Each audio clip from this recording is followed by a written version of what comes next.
Hello everyone, Charles Watts here. Welcome back to Inside Arsenal. As you can see, I'm joined by James Benge for this week's Inside Arsenal Extra Time. A little bit earlier than normal. Normally a Thursday thing, but it's a bit of a Tuesday thing this week. Good to see you, mate. How you getting on? All good? I'm great. It's all quite chaotic for you and me today, isn't it? I've tried to jam you in my lunch break because it's deadline day. You've been attacked by flies. My internet's in and out. Let's see if we can get through this show without anything going wrong. Yes, so just for everyone watching or listening, this is about the fifth attempt we've had of starting this show. We've had a fly land on my microphone just as we were starting and completely throw me off. We've had James's internet dropping out. Hopefully 2 years we've been doing this. Hopefully it's a bit stronger this time. Although, as I'm saying that, he has just frozen on the screen, but he's back now. So we're going to see how this. This could be a dodgy one, but we're gonna ride it out and see how it goes. Fingers It's crossed. deadline day. You've got to embrace the chaos. It is deadline day. It is deadline. So and I have to admit, I haven't been paying that much attention to the deadline coming up for this one because let's face it, it doesn't really concern Arsenal. You with your sort of worldwide hat on and your Saudi Arabian hat on as well. So is this is deadline day for everywhere? Is it? So Saudi Arabian clubs, if they're going to have people playing at the Club World Cup, they need to get it done by today as well. So it's just a blanket worldwide deadline. Yes. So no one in the world can register players, I think, for the next 6 days after the window closes at 7 p.m. tonight. So 5 hours from when we're speaking. Obviously, this window has been opened up to allow teams competing in the Club World Cup the chance to strengthen their squads. It seems Al Hilal are particularly intent on doing so. So it's been somewhat chaotic. Like you say, it doesn't really affect Arsenal. Well, in theory, it shouldn't affect Arsenal all that much. But it has offered, more opportunities for transfer drama. Yet another reason to, I think, hate the Club World Cup, which I'm already despising, and the ball's not being kicked. Yeah, you say that it doesn't sort of directly impact Arsenal, but I suppose what we're going to talk about now suggests that it could. I don't think it will, but it could, and we're going to find out a little bit more from you on this because you ran this story yesterday, and you're talking about Al Hilal and their sort of business they're trying to get done before the Club World Cup, and it seems like the Osimhen stuff isn't going to happen. I don't know. Correct me if I'm wrong. It seems like that's unlikely. The lay of the land now. And then you reported yesterday, fair play to you, got picked up afterwards as well by other reporters confirming your story that Benjamin Sesko is on their list if they aren't going to get Osimhen. So before we sort of have a little bit of a chat about that, particularly, what's the latest you can tell us on that sort of interest in, what we know is basically Arsenal's priority striking target? Yeah, in the hours sort of after we ran this story, my understanding is Al Hilal did touch base with Sesko, and the word from there was it was not a particularly an option he was looking to explore, particularly, with the clock ticking. It was, it's 24 hours then until the window shut. So it is unlikely, but I would never say guaranteed not to, but it is very unlikely that Sesko is donning Al Hilal colours for the Club World Cup. I mean, the one thing I was told right the way through was the money is there to just pay whatever RB Leipzig want in one go, and then Sesko will be offered more than he could, earn at Arsenal or any other club interested in him. So whether in the dying hours of the window they try one more time, it's always up in the air, because the thing you have to sort of understand about Saudi clubs is when you tell them no, quite often, especially Al Hilal, they kind of just come back with more money until you say yes. Not always, but it was very apparent in sort of pursuits of players like Mo Salah from Al Ittihad, and of course those clubs share the same owners. Bernardo Silva in that first summer as well. So many bids were lodged.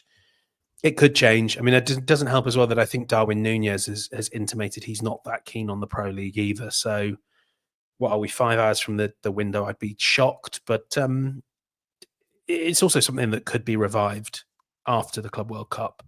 So it puts a little bit of pressure on Arsenal to do that deal. And also, there's a little thing in Sesko's back pocket just to say, well, this is how much I could earn if I wanted to go to Saudi. I think Arsenal could probably, though, hold out and say, we don't think you do want to go to Saudi. I was talking about this on my show earlier today, and because we were getting I was getting questions about it, and from what I know of Sesko and the people around Sesko and how they've sort of very carefully mapped out his development over the last sort of couple of years and look into the future as well, I'd have been very surprised if this was something that really sort of appealed to them, because as I said, it has been so carefully mapped out. The fact that last summer he rejected Arsenal to stay at Leipzig because he wanted to make sure he played, and it's all sort of part of the plan to try and get him to become one of the top strikers in European and world football. I'd have been very, very surprised if this was something he jumped at. But as you say, you know, when you're being offered this crazy sort of money, it's all those sort of carefully laid plans could potentially go out the window. You did touch on it there, you know, potentially is this something they could revisit once the Club World Cup is over, if as it looks, it's not going to happen now. You know, hopefully by that point, Arsenal have already got this deal wrapped up and it becomes a moot point. But if it hasn't, it is something that's, I suppose, going to be lurking in the background potentially, that they could always come back in for this deal. Yeah, because their list was 1, 2, 3 for the Club World Cup was Ronaldo, Osimhen, Sesko. Now, Ronaldo, that's not going to happen. He, remarkably, I was stunned that he didn't want to go to the Club World Cup, but he was really the one that said, no, I'm not going to go on loan from Al Nassr to Al Hilal. Osimhen, are they both PIF clubs? Yeah. So how does that work? How do they transfer talks even? They're doing it now with N'Golo Kante. It's a strong chance that he goes on loan. I mean, how does it work? I suppose no one in FIFA cares to sort of raise an issue with that, and no one in the Pro League either. So it just happens. And I know that sort of within PIF there were people pushing for that deal for Ronaldo to go to the Club World Cup. And by the way, so was the president of FIFA. Yes, I saw him with ISO speed revealing to the world that Ronaldo might well be at the Club World Cup. Shows what, doesn't it just show what Gianni Infantino knows, that they can't even get that one right. Osimhen turned down several times. So if they haven't got that striker, and like it's looking like they might not, maybe they come back in. I'm still not worried, but it is just one of those things that Arsenal really have to adapt to. Not just now that they kind of need to offload the players that they can to the Pro League, because Saudi Arabians don't really want to do that, but also that they have to accept that now Saudi Arabia's kind of gone from like, give us Man City, give us all your aging stars, to like, no, we want the best and brightest of the future. And they've done that with guys like Marcus Leonardo, Gabri Vega, who's now coming back. Like, this is the future. The future is going to be PIF clubs turning up and saying, hey, Benjamin, do you want to earn more money than you would at Arsenal? Here you go. Interesting. Another thing that my sort of first impression when I saw this was this is a bit of a sort of kick up the backside to Arsenal, you know. But I suppose given this is coming more from the sort of Saudi side than it is coming from the Sesko or the Leipzig side, is it? Well, I don't know. You tell me. You know, I can't tell you your story, because my first reading on it was, this does feel like a bit of a get a move on Arsenal. If you don't put your finger out, then there would be other options, because you know it is. I know it's early, but it is kind of feel like we're at fairly similar points we were at this when the season ended, and we all thought this was going to be a move that Arsenal were going to try and get wrapped up pretty quickly. I do think this is going to be quite a big week from sort of noise I'm hearing, that by the end of this week, I'd be surprised if this hasn't moved on quite a bit, but we shall see on that. I've certainly said that sort of thing before, and it hasn't happened. Where do you stand at the moment on how Arsenal are sort of navigating the early weeks of this transfer window? I know we spoke about it last week. Has anything sort of changed in your view in terms of how things are going? Yeah, I'm wondering why they are sort of still in what feels like the information gathering stage. You know, I think it's moved on a little bit now from. Well, but it's the sort of with the striker anyway. Yeah, it's the club to club information, isn't it? It's not the like, let's get negotiating a price. It sort of feels like Gyökeres is less of a priority.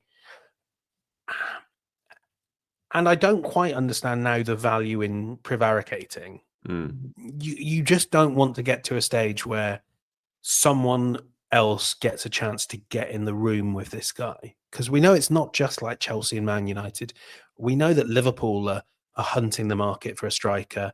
You know, you can reasonably assume that there will be other big teams that could really offer comparable to what Arsenal are offering that are going to be in the mix. So whilst I kind of admire taking your time, getting all the information you can, and making an informed call, you've had long enough to get all that info down. And I think, like you, if we're chatting next Tuesday, next Thursday, and nothing's happened, then I'm a bit like, what's the wait for now, guys? Yeah, I mean, there are obviously other irons in the fire. It's not just Sesko. I had a comment here from Ollie, who's a Saudi gooner, lifelong Al Hilal fan. He says, "I can assure you they are 100% interested in Sesko. Al Hilal are going to play in the Club World Cup. Desperately need a striker at the moment. Chasing Osimhen last few days, but now they're focused on Sesko. I really hope Sesko is not swayed by the money, and I really hope he ends up signing for Arsenal. Al Hilal still has Mitrovic, the former Fulham striker. Take him. I'd take him. I did not. How's Mitrovic been doing over there? He's been scoring goals for fun. I mean, you remember what he was like in the Championship? Yeah. He's found a league like that. Just like that. Fair play. He also then asked about Zubimendi, and I thought I'd bring this up now because we're going to move on to Zubimendi there. He said, I watched him a couple of times this season. I felt he struggled against physical sides. The game against United comes to mind. What are your thoughts? Did you watch the Nations League final on whatever day it was? Wednesday, Thursday? I can't remember what day are we now? Was it Sunday? It was Sunday. It was Sunday, yeah. No, did you watch it? No, I'd been to Hamlet the night before, so I was on the way back home. Hamlet X Radiohead, so very much up my street. I didn't, but I saw your tweets, and I sort of caught some of the highlights and the Zubimendi comps. It looked very good. Played well. Just interesting on that comment there where he talks about the sort of the physicality side of things. I did a show with Alex Kirtland from ESPN that I put out yesterday on Zubimendi, and I asked him that question, because he's seen an awful lot more than certainly I have, and he said that is kind of the one question mark that he has over it. But then you look at a lot of the numbers with Zubimendi. I saw I think it was Squawker put one out today that Aerial Duels won. He's this 5'9" guy. Aerial Duels won. He was like, I think he was second in the whole of the league last season. From that game against Portugal, there was a real sort of drive to him in midfield that I didn't really associate with him. The way he got forward, I mean, his goal came from that. He drove from deep, got into the box, carried on his run, and sort of picked up the scraps when the ball fell to him. But there was other instances. He set up a good chance for I can't remember who it was in the second half by doing exactly that again, sort of running from deep. And I always kind of associate him with sitting just in front of the back four, receiving the ball on the half turn, getting away from his man and pinging a nice little ball through the lines to get things going. But he showed more in that game when I watched him than I really sort of thought of him before. And I'm not sure do I finish that sentence? No.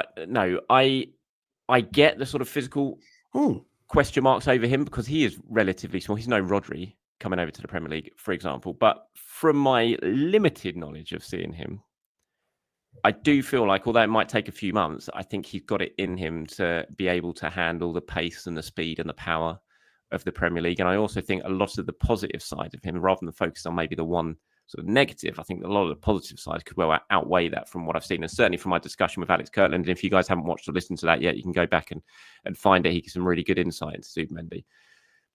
Yeah, I did watch that, and I really enjoyed that. I thought that was great. Yeah, no, he was good. He was good, Alex. It's nice. He's an Arsenal fan as well, so he got extra insight into what he thinks he'll bring to this Arsenal team. But yeah, we're still moving with Zubimendi. Have you been listening? Well, it's impossible not to listen or hear the noise coming out of Madrid with Zubimendi. It's really interesting, actually, from a journalistic point of view, this, because you've got one side, really, and like the Marca front page today, Operation Zubimendi, all over it, and really sort of pushing that a phone call has happened that has changed everything, and he's leaning towards Madrid. And then you've got sort of our side from what we're hearing from the situation is that Arsenal are absolutely convinced he's still signing. It's all done, barring the medical and him basically holding up the shirt, and they're absolutely not worried at all. It's really interesting how there's two really polar opposites of how it's being reported depending on what country you're in at the moment. It is so strange because we have to say we've been hearing for months how close it is, and we've been hearing for a very long time that Arsenal are completely relaxed about this, and that mood music hasn't changed. And part of you does think, from that journalistic perspective, like, have you spoken to Arsenal and kind of got their read? It may well be that they have, and Arsenal haven't offered their read. They don't, under no obligation to. But I mean, what's very clear is, like, we've known all along that for many years, and we've seen it many times, that Marca is a publication that is so closely linked to Real Madrid that sometimes what happens there is you learn to really rely on and lean on those sources, and they've very rarely led you wrong in the past. You learn to trust people, and sometimes you emphasize and you believe that information because you've heard it from someone that's never led you wrong. But equally, like, that's what we all have from an Arsenal perspective, is like, we've been told for a really long time that it just needs the finalizing, and until it's like finalized, things could happen. But then, when you ask, no one said like, oh, things are happening. Like, we haven't heard that the things are happening on our side, so it's hard to sort of kind of follow along with what the Spanish press are saying. Yeah, it almost makes you doubt yourself, doesn't it? Because I've just been the amount of times I've been talking to people in the Inside Arsenal Discord server. There's lots of, you can understand why fans get sort of nervous about it, because they think here's this player that we're going to sign, we're all excited about, and then suddenly you've got front page news from abroad saying no, he's going to go to Real Madrid, and it's very hard to sort of ignore that, isn't it? And then it makes you, even as a sort of journalist, and when you've spoken to people and you're sort of convinced in your head of one thing's happening, but then you start to hear other things, and it does make you doubt yourself. And obviously, like you're saying, anything until it's 100% done, then something could change. But from certainly, nothing's changed in terms of what I've been hearing on this situation. So I still expect him to sign. I still expect it to be done. But again, you can't say for sure. But I'm absolutely as convinced as I can be that it will happen. And like you said, I mean, Perez might as well be the editor of Marca. I didn't quite want to go that far, but yeah, it's what we think. But yeah, you want a front page story. If he wants a front page story, I'm pretty sure he gets a front page story. So yeah, it's an interesting one. But I mean, these are the two sort of big deals that Arsenal are working on. The one worry with Zubimendi as well is that this does have the feel of something that could potentially drag on, because and I don't know this for certain, but it's certainly been reported, like James reported at Athletic, and the Athletic, and David as well, that Sociedad are quite keen for it to wait until July for this to be done, so it can sort of go into next year's accounting books, which is obviously a long way away still. And it's just like the thought in my head of, oh my God, there's 3 more weeks of this to go potentially before we could get it confirmed and everything like that. Oh my God, can you imagine that? It just feels like that's a very, very long 3 weeks. Oh God, I hadn't even sort of allowed that to sort of filter through, the idea that it might run on and on. It could be the most draining. But you'd think they could, if that is the case, though, and it is 100% done, and Zubimendi's absolutely agreed with it, that you could put something out between now and then. You could get the announcement, couldn't you, and say this deal, I mean, every Arsenal to the regulatory process. And that regulatory process will be complete on July the 1st at 0001.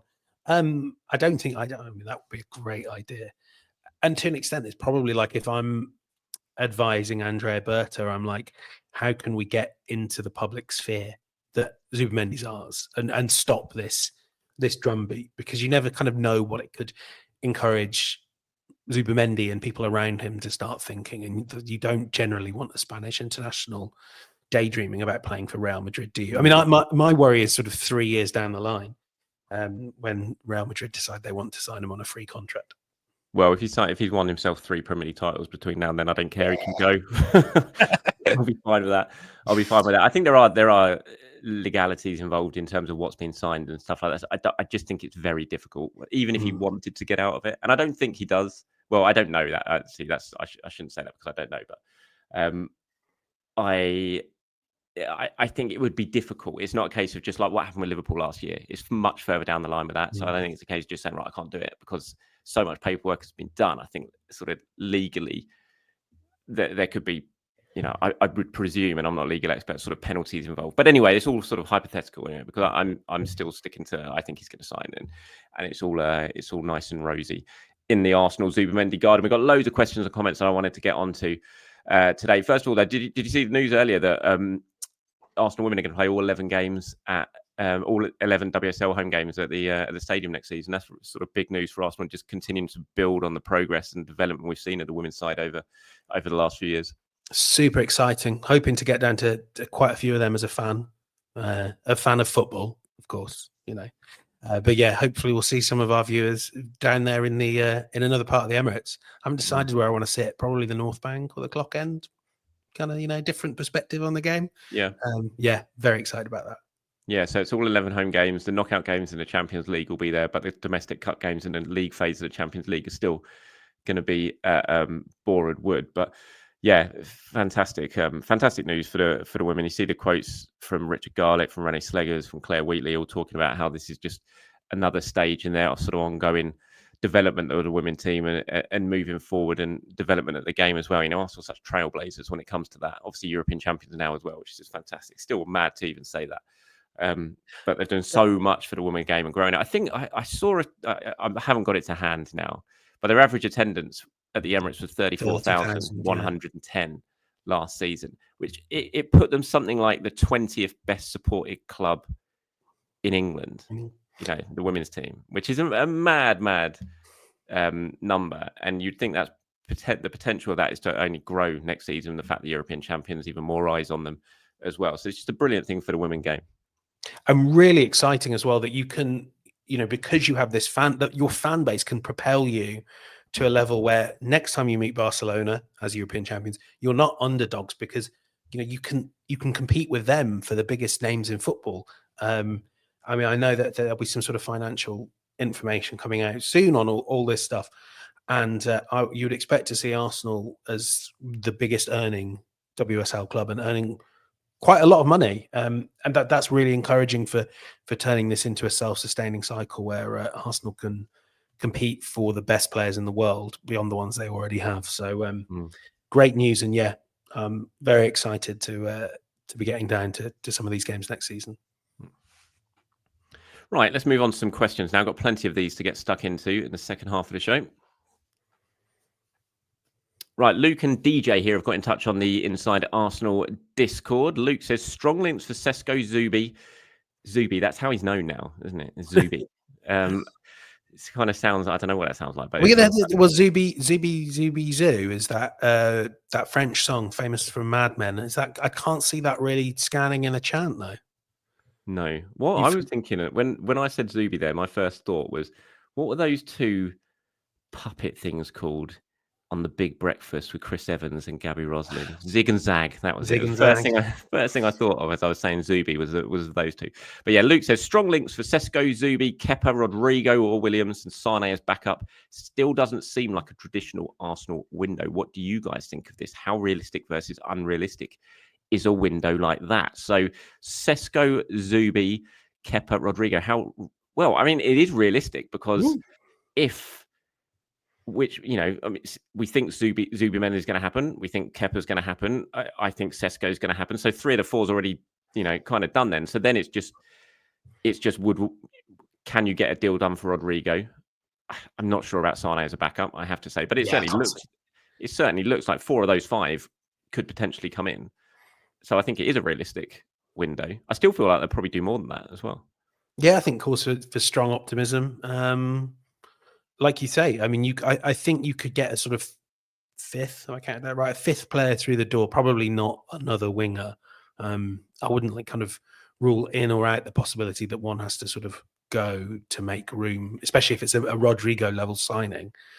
But the first 4 seems eminently realistic. Yeah. What do you think of Kepa, by the way? We haven't spoken about that yet, and that deal. You know what? I think it's great. Same here. Really smart signing.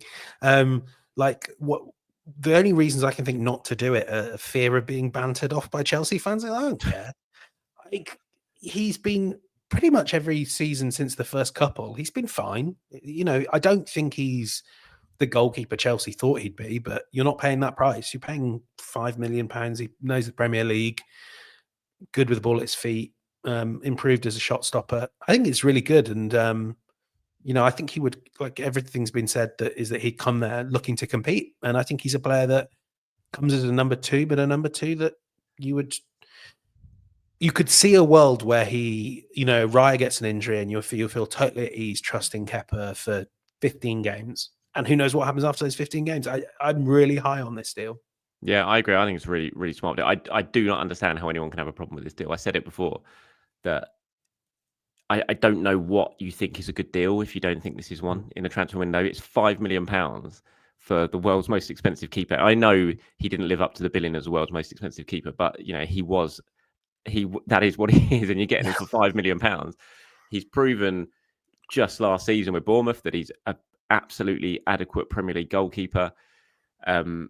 As you say, sort of after those first couple of seasons, where I think the price tag sort of weighed down on him and he just couldn't settle and live with that. He's shown since then with his time at Real Madrid. When he went there, he was perfectly fine as a backup. He's done the backup role before. He was great at Bournemouth last season.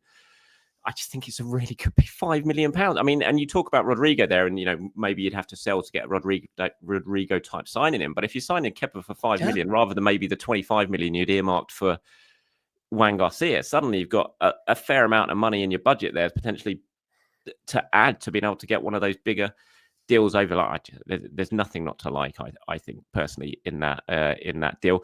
DJ says, saw a couple of weeks ago that Per was given some budget to invest in youth signings. Do you know if we've explored anyone or if that was even true or just a rumor? I remember seeing a kid from Blackburn we were linked with for 1 million, but the line seems to have gone quiet on that one. After the amount of players we released this year, investment in the academy seems vital for both improving the squad long term and also creating some pure profits in the future. Interested to know your thoughts. It's not certainly not a lie. There is absolutely money being earmarked for Per and for the academy to invest and to bring players in. Like you said, with the amount of players that have been released, that were released, they need that. The under-21s is looking very light. Sorry, under-23s is looking very light next season. So I fully expect some investment there and players to come in. It's a clear part of Arsenal's strategy that started last summer that's ongoing now. So I do think, I can't say now sort of names of who they're going to look to go out and sign, but it's definitely a clear part of the strategy at the club. 100%. And then asking about, is it, I just had to double check, Igor Tijon. Kind of sometimes with these sorts of transfers, I have to say that the reason it goes quiet is that there aren't a lot of journalists every single day bugging people around the deal for an update.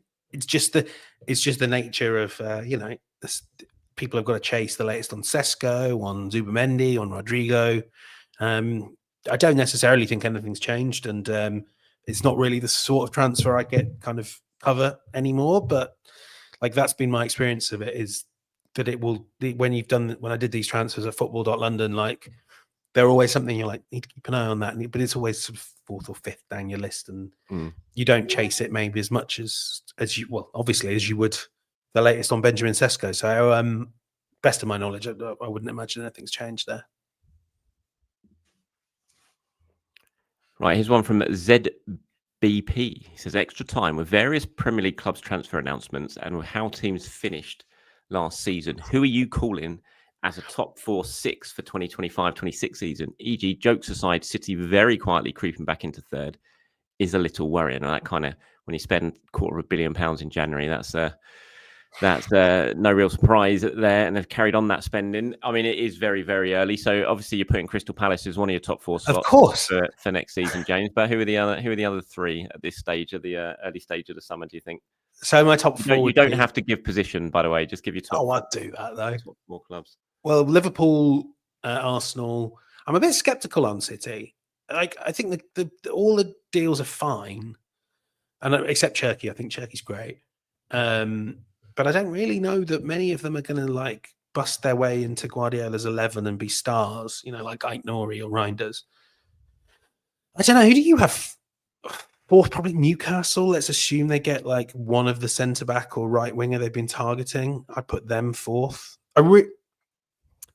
No one else is going to like me saying this, but I really like Thomas Frank for Tottenham as a manager, as in he's a good manager for them. I might not like it.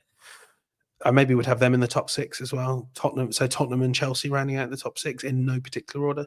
You think Frank makes that big an impact at Spurs straight away from 17th to 6th?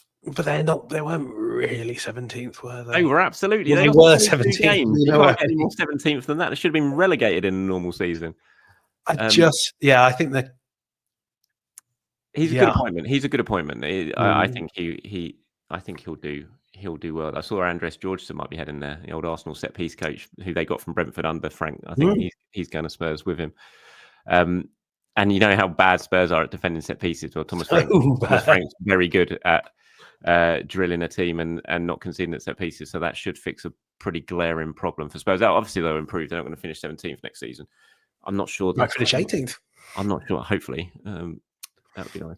I'm not sure they finished 6th though. So I don't know. Top 4. I think it's so hard at this stage of the season because we just don't know who's going to sign, who's going to sign for who. I think at this very early stage, I'd be calling pretty much the same top 4 as we saw last season. I think Arsenal, City, Liverpool, obviously. I think Chelsea. I'd still probably say Chelsea will get in there. They do have Champions League to worry about next season, so they're not going to be able to just focus purely on the Premier League. But I'd say Chelsea will be out there. I'm not sure about Newcastle. I don't know. We saw what happened with them when they had Champions League last time. They really sort of struggled to that, and it doesn't look like they're going to be able to add hugely to the squad. They will add, but I'm not sure they're going to add massively to it. So I think they might struggle to repeat things next season. So yeah, it's a tough one. Ask us again, BP, at the end of the window, and we'll be able to be a lot clearer on that. Right, a couple more here from the Discord. Mark has got in touch and says, I think Kepa would be a great signing for number 2 at 5 million, but I don't really understand what would be in it for him other than playing for the greatest team the world has ever seen, etc., where he could walk into a mid-table team or a title-challenging team, maybe not in an elite country, and be their number 1. Seems an odd decision, as he's played for Bournemouth, to be number 1, unless he thinks he could seriously displace Raya, which seems unlikely. Thoughts on that? Yeah, it's still the question I had, and it was really interesting sort of seeing the report, how quickly the reporting on this went from it's, he's an option, they're an option for him, to he's coming.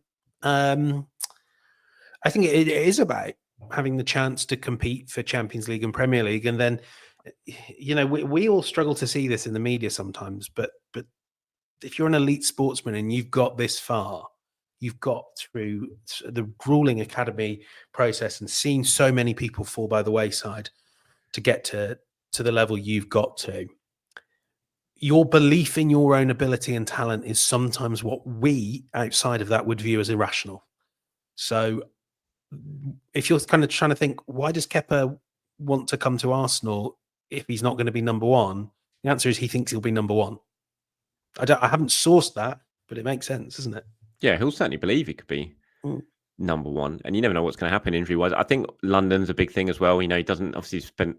I don't know if he's been living in London while he's been at Bournemouth. I presume he probably still has. He didn't move after leaving Chelsea, so staying there, not uprooting his family, all that sort of stuff. I think it's probably a big sway. We know Mikel Arteta is very, very persuasive when he talks to footballers, and when he talks to them, they tend to believe what he says and want to come. So I imagine he's played a fairly big part in that.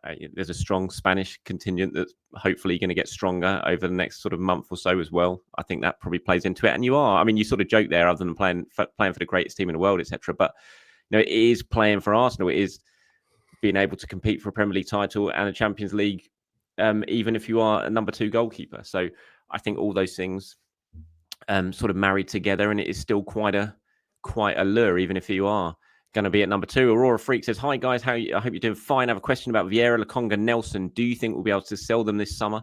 In the past, we had our problems with getting a good sum for those kinds of players. I certainly don't expect Arsenal to have a summer like they did last summer when it comes to selling. Last summer was a bit of a one-off, some of the players they had available and the money they could get. You're not going to get huge amounts for Vieira, Lokonga, Nelson. I think all go. I'd be surprised if once the summer window's shut that those 3 are still at Arsenal. I think they'll go. I wouldn't be surprised if Vieira's another loan. I think the other 2 will go. They're both into the last final year of their contracts now, so I think it will be a permanent deal. I saw James reporting today that Fulham do have an interest in taking Reece back. Obviously, he was doing well there, Reece. Wasn't he, really before the injury? Doing really well. And I have a Fulham fan who was always telling me how sort of exciting he was when he got on the pitch and he was making an impact. So it doesn't surprise me that they might be backing for him. So yeah, I think all of those go. Do you agree? Yeah, I think they all probably are still here in mid-August. It wouldn't surprise me.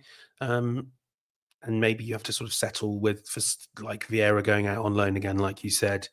And you don't get the money you'd like for Lokonga and Nelson, but you get something. Yeah. And Nelson should, having seen how well he did at Fulham, I know there were a lot of other Premier League clubs have been following him for years, and I think that his form at Fulham will have encouraged others. So that's the one that you hope a couple of teams look at him and go, ticks a homegrown box as well. Could we, go to 8 figures for him, you might be able to get a bit of a bidding war going on. But I know he was really happy at Fulham, so I think that's a deal to be done for them there. Yeah. Right, a few more before we wrap this one up today. Daniel has got in touch and says, with the search for a new left winger, I believe we should be going for a top name, a shirt selling signing like Leao or Rodrygo. Is there any interest from Saudi clubs for Trossard? Do we know if we're changing numbers to fill the 3, 10 and 14? We'll go from the bottom upwards on that. In terms of the numbers, no. I think those numbers are being left for any new signings. I don't think there's going to be any sort of existing squad changing anymore. We saw Muneri and Raya were the only two to do that. Interest from Saudi in Trossard? You heard anything more on that? Obviously, we knew nothing about at the it. moment. Nothing at the moment. Moving on that. No, there could be later in the window, but at the moment he's, where he was with Al Ittihad was somewhat low down the list. But yeah, he will remain on that list, I would think. But no, not at the top of the list. Yeah, you didn't see the Nations League final. If you did, I know you like Rafael Leao and what he potentially brings. He was very lively when he came off the bench for Portugal. It was interesting that you had Leao on the left wing on one side and you had Williams on the left wing for Spain at the same time. And I was like, you know what? I'd take any of those two. I have to say, I would say Rodrygo's my pick. I've said it before. I love Rodrygo. I really, really do. And he's my pick. But yeah. Give me Leao or Williams or Rodrygo. Any of those three, I'd be perfectly happy with this summer. I do think we're going to see a I hate saying these because the fear of being aggregated for these comments, but I do think we will see a top quality left winger come in at some point this summer. Who it's going to be, I don't know, but I do think. And don't aggregate that if you're watching it because it's really not worth it. Because I'm kind of talking about that's more of a hunch than anything else. Yeah, they'll just edit that last bit out. I like Leao. He'd fit the 10 shirt as well. Here's my question about all this. So, actually, the other thing I really like about Leao, just this sort of tall, fast sprinter type. I think that's something that would add a lot to Arsenal's game. But like you say, if they give me Rodrygo, I'm happy. If they give me Nico Williams, I'm happy. I think to an extent, you just need someone with that bit of stardust. But let's say Benjamin Sesko or whoever the striker is arrives. Do they take the number 14 shirt? Because he's been up and down post the big man. Sesko doesn't feel like a number 14 to me. No, I don't think I'd want Sesko to take the number 14. I wouldn't have an issue with like a Rodrygo taking the number 14. I don't think. But yeah, I think Rodrygo in the 14 looks really nice. Yeah, that makes more sense to me. Sesko just doesn't feel like a 14. Yeah. Right. Wait for the 9 as well. Although he obviously shouldn't take the 9. No one at Arsenal should ever take the number 9 shirt. I was about to say who has got the number 9, but I'm doing it Gabby injustice there with thinking he's not been injured for that long.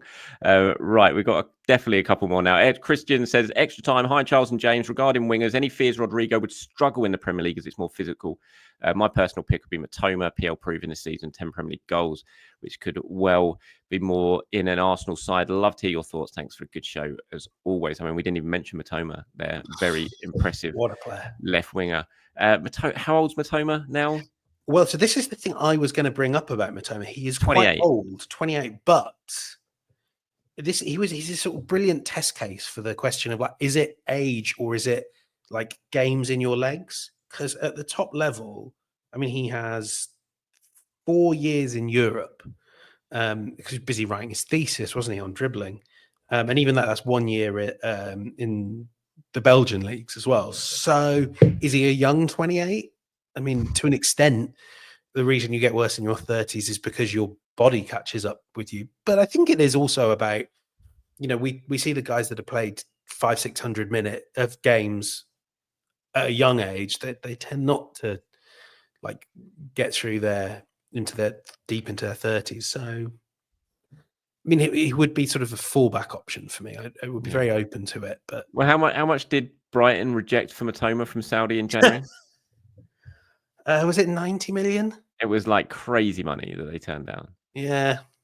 I don't think Arsenal would be expected to pay that much. No, that is a Saudi markup. But yeah, I can't. Did you see Newcastle were complaining about that Saudi tax? No. Yeah, I saw a story somewhere that Newcastle think it's really unfair that they have to pay a Saudi tax, as if being owned by one of the wealthiest sovereign wealth funds in the world doesn't mean that people might think you've got a few quid down the back of your sofa. My heart bleeds for them. On Rodrygo, I don't have any fears about him struggling in the Premier League. I think he loves getting stuck in. I think he's a workhorse. I think it might take him a little bit of time to adjust, but no, it's one of the things that really attracts me to Rodrygo is that I really don't see that being an issue in the Premier League with him. Do you fear this is Benzema 2016 all over? Yeah, again? it's my big fear of this one is that it turns into a saga. Like again, I was talking to Alex about it yesterday, and he thinks Rodrygo will go. You know, Alex from ESPN, he thinks he will go this summer because he just doesn't see where he fits in, because he does not want to play on the right anymore. He wants to play on the left, and that's just not going to happen at Real Madrid. So he thinks ultimately he will end up leaving, but it will be late in the window, you know, late August. And then it's like, do you wait it out if you're Arsenal?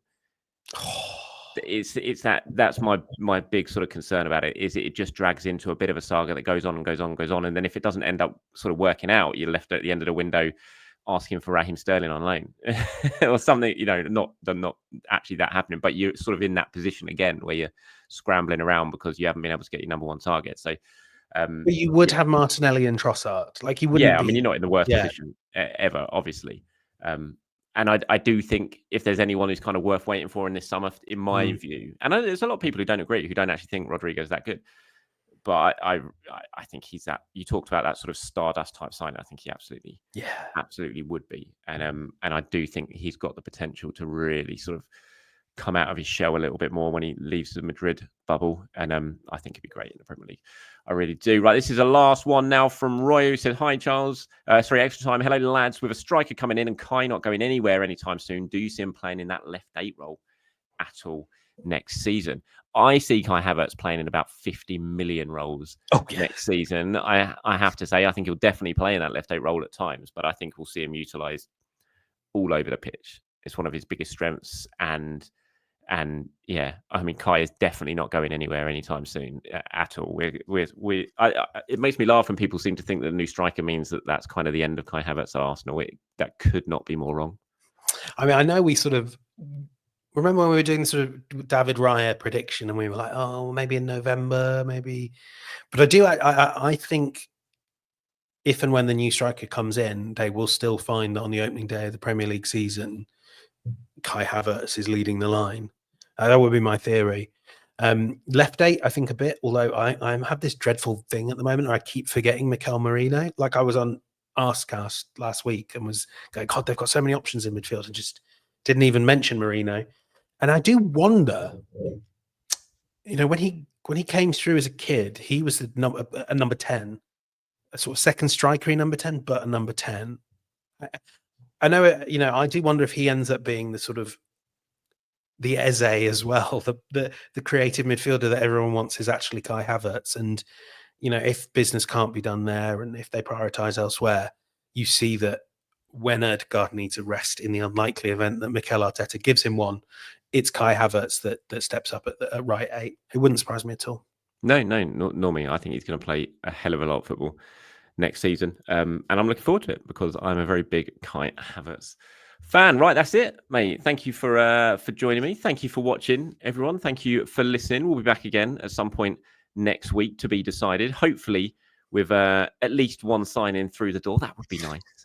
That would be nice. Happen. That would be nice. It's going to be a mad few weeks. I'm probably going to be exchanging contracts for my house this week, and looking like the completion date is going to be early, the first week potentially of July. So the next 2 weeks are going to be really stressful and mad, and I'm going to have to fit recording schedules around so much craziness. Packing. Yeah, exactly. I don't even know how I'm going to pack because there's no room in this house at all. It is like full to the brim anyway. Are you going to get packers in? We're speaking as companies. 2 people are coming around tomorrow to do quotes and stuff like that. But I'm not going to bore the listeners. They will thank me for this. I don't know if they'll cover your area, but they might. Kiwi Movers. Brilliant. Kiwi Movers. So anyone else watching and looking for house movers? Kiwi movers. They're not paying me to say this. They were Other house brilliant. movers are available. Other house by movers. the We're not way. BBC. We don't need to say that. No other house movers are available. So yeah, it's going to be a stressful, mad few weeks, but I will definitely make space to make sure we can record. We do carry on. So yeah, thank you for watching, everyone. Thank you for joining us. I'll be back in the morning to do my regular show all over again. So keep your eyes peeled for that. But until then, have a great day. Speak to you soon. Bye bye. Bye bye.